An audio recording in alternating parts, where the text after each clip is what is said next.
Ayan, ang magandang pwedeng itawag sa pag nagbablog. Hello mga guys.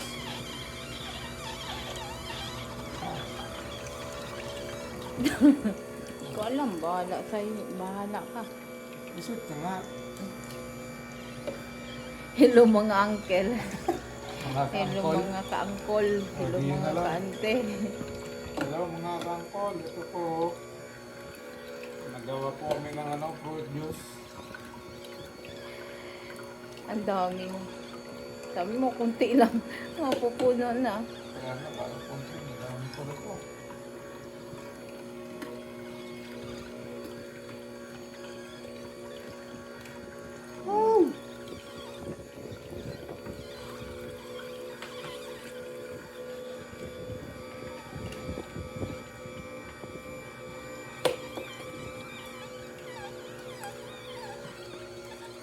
Ayun.